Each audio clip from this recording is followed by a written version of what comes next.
Because these are basically games that are well, no, because then there's another category that says best ongoing game, and like all these same games are still in there because they're just all continuously support games. So I guess. I mean, Helldivers 2 is pretty fun, but I don't know if I'd put it over Baldur's Gate. Baldur's Gate is still probably some of the best community support I've ever seen. Fortnite is fun, and I love Final Fantasy 14. And No Man's Sky, I think, is it has definitely developed the farthest out of all these games. But I don't know. I guess I'll give it a Baldur's Gate. Okay. Seeing that that's the game that I still play over all the other games. And see, so all the same games except for Marvel Rivals. Best ongoing. Give it to Helldivers. Okay. That game is a blast. Helldivers is awesome. Okay. Games for Impact. Oh, this is everybody hated these games because we made a message and not a game, and so we have to give them some kind of award because nobody's going to vote for them otherwise. Gotcha. I would actually say just skip it. Don't vote for them. Fine. Because really, guys. Innovation. Oh yeah. And this is another one too. Best accessibility, where it's just we had to put Assassin's Creed in something because it's an abysmal failure of a game where we lied about Japanese culture and insulted them. It's but we have to give them some kind of award, so we'll put them in accessibility. Thanks, Ubisoft. I'd give it to Atomfall maybe because I like Rebellion. They're the same guys who did Sniper Elite. Oh sure, yeah. I've never heard of Atomfall. I've heard really good things. Oh, really? That looks awesome. I'll have to look that up. All right. I just love that. That's the only place where they could put Assassin's Creed Shadows because they're just this game's garbage. All right. So best performance, we just said Troy Baker. Yeah, we said Troy Baker. Although Konatsu Kato and Silent Hill F, I've watched clips of this and she's right. Great. Yeah. But I mean that's true. But I just think Troy Baker doing his Indiana Jones impression and playing Indiana Jones throughout the I was that's impressive. Where though I know that Konatsu Kato and she basically played the whole game, right? She had to act out the whole game because it's all motion capture and stuff. Yes. Okay. But I don't know. Yeah, I don't know. I would say between those two, probably, whichever one. Yeah. But I think the Troy Baker doing his Indiana Jones impression is pretty impressive. Nice. Okay. Go for it. All right, and now best audio design. I guess this one we could give to Silent Hill. Oh yeah, definitely. Oh, it's of them horror noises. Yeah, all them horror noises. I will say that Battlefield has always had really good sound effects in their games. Yeah, but I don't want to give EA any credit. Yeah, no, nothing to EA. I haven't even upgraded or accepted the terms and services yet since they are now owned by Saudi Arabia.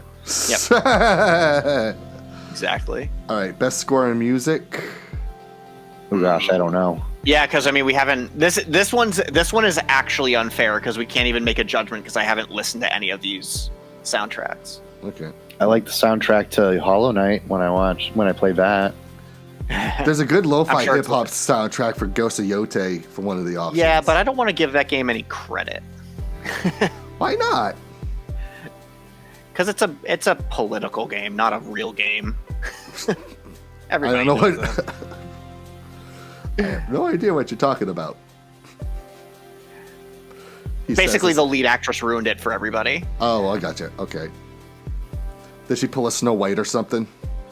Yeah. Okay. And the other funny part too was just why couldn't you choose a Japanese person? She is Asian, but they're why didn't? Because if you see her, and then you see the Japanese voice actress that they hired for the Japanese cut of the game, and they're why can't you make her look like that? And they're oh no, we chose her because she's gay and she uses they them pronouns, and then she posted all online about her thoughts and beliefs of oh, I'm important for this game because XYZ and my activism, and we're okay, you just ruined it for everybody. You made it political. All right, fair enough. Do you want to just give one thing to Death Stranding too? Not really. I mean, Yeah. Okay, fine. I mean, Hollow Knight. No, and I mean, I'm sure the soundtrack is really good, but I don't know anything about Death Stranding. We can just skip Like, past this category. We can just skip past this category because True. This one I think is even though we have it like it, I don't know anything about it because I haven't listened to any of the soundtracks. Unfortunately. Okay, best art direction. Best art direction. Oh, okay. This one's kind of hard because the art direction for a lot of the stuff is actually really good. I mean, between Hollow Knight and Hades, both are hand drawn, I believe. yeah, it's hand drawn stuff, and I'm into that aspect of it. I really like the character designs in Hades, but I also really like the character designs in Hollow Knight. Okay. Oh boy. And that would be giving it to 2 indie studios, though granted, Expedition 33 is also an indie studio. I don't know. What do you think? Opinions? I think Hades too, because a lot of the characters are better looking. Sure, Okay. go for it. Yeah, Do it. The characters are disagree. hot. Don't I don't judge me. disagree. I think it has a great art direction. I really do. Like that is a very true statement. Okay, Best narrative. I don't know anything about the narratives of this game. I don't know if they're though everybody is saying that Expedition 33 is phenomenal, and apparently there's a twist to the game that hasn't been spoiled for me yet, which I'm like very happy about. okay. So I mean give them some credit. Like let them Okay, sure. let them have it. All right, best game direction. Oh my gosh. I don't even my know like how. Give it to Expedition 33. Okay, fine. Have another one. Here's another. Okay, Another one. and then game of the year. Oh my gosh, Game of the Year. Give it to Expedition 33. Bonanza. Bonanza? Oh, you know what? Yeah, let's vote for Donkey Kong. Give it to Yeah. Donkey Kong. They said it's one of the greatest They say it's like the greatest Donkey Kong game ever made. It's amazing. Okay. It's just funny because like Nintendo's like a mega corporation. It's like, does Nintendo really need to win like an award show? And we should give it to an indie studio. And I'd be down for that. To be Yeah. honest with you, I was joking about the Bonanza thing, but like if you want to give it to an indie studio so that an indie studio can thrive. yeah, let's not. I mean, I know the awards. It like really doesn't matter. Like, who cares? Yeah. But yeah, like let's not like give it to the mega corporate. As much as I like Nintendo, I'm not like a Nintendo bro. But you know, I like Nintendo. I prefer our Nintendo overlords over our Disney overlords. Yeah. But like they're a mega corporation. They don't need to win Game of the Year. You know, Right. give it to an indie studio. Okay, fine. We'll give it to Clear Obscure. And we're done. We're done. We did it. Wow, Yes. amazing. Thanks, Game Awards. You're so great. Video games are still so fun. I love playing them. Yeah. So here's the deal. We're going to live stream our reactions to the Game Awards and openly mock the Game Awards as we're watching it. In all of its cringe glory. Yes. We're going to take a shot every time they say world premiere trailer. And we're going to die at the end. Well, here's the thing, though, is I might break streaming if they announce Half-Life 3 and I scream so loud that I just shatter the universe. Because, like, do I think they're going to announce Half-Life 3? No, of course not. But there's always a chance. Could you imagine? All right. So, like, yeah, the day of the Game Awards, which is what? December 11th, correct? December 11th? I believe it's December 11th. Yeah, so we're going to do another live show reacting to the Game Awards. Me and AFLM. JonStar, unfortunately, he's got to work the next day, so he's got to go to bed early. But you know what? We might call upon a certain security guy to help out. That'd be nice. We'll see what happens. Yeah, we'll see what happens. But yeah, we will try to see if we'll try to make it happen. So yeah, that wraps up this episode. Dude, like, I have to say, that was one of the most fun top 10 lists we've It was ever fun. done. It was very fun. Yeah. I think the air of mystery made it even more fun. Of Yes. being like, I wonder what they're going to choose. Because in some places, I really had no idea. And the fact that we all chose like some kind of multiples of each other is really funny. Yeah. Well, for starters, we chose all Hot Fuzz showed up on all of our lists, and then number 3, they were race movies. That Yeah. was really funny. That Yes. was really funny. Yeah. A great race and a rat race. But yeah, I really hope you guys enjoyed those picks. And yeah, our next episode will be of the Game Awards, and then we'll make that the next episode, kind of, sorta. And then I think do we want to record either on the 19th or the 26th for the Wicked Muckies? Yeah. I think the 19th would work better for me, because the 2 weeks after that are like break, and I don't know how busy I'm gonna be. Okay. So if we finish off the year on the 19th, Yeah, let's do that then. So yeah, we will record on Thursday the 11th for the Game Awards, or Friday the 12th for you here in Japan. And then we will do on the 18th or the 19th for those in Japan. Or no. The 19th or the 20th in Japan, sorry, will be for the Wicked Muckies. Gosh. Yeah, we'll have to talk about. I still have all the categories from the past couple of years all set up. It's just, Good. yeah, just having to make the PowerPoint versions of it. All right. So, that wraps up this episode of Duck Amuck in Japan. So, let's do our shameless plugs. Andrew, you take it away first. All right. Well, if you guys want to check out what I have going on, I am on SolarianSun.com, which is my website where you can read my webcomic, Solarian Sun, totally for free. I forgot to update it again this week. I have to go do that. And you can read pretty much all the way up to through chapter 12. And I'm kind of wondering, I was like, man, 12 chapters for free is a lot. I wonder if I should stop posting on there, but I kind of did make a promise that it would always be free. So we'll see what happens. But it seems like pages are going pretty quickly, and I'm offering you guys a lot of free stuff. However, if you don't want it just for free, you want to see everything up to date, you can head to patreon.com/AFLM, where for as little as $5 a month, that's one $5 payments for over the course of 4 weeks, which is crazy, you get access to almost 960 pages of work, plus everything that I release after that. Currently, I'm working on page 963, which is crazy. I'm closer to page 1,000 than I am to page 900.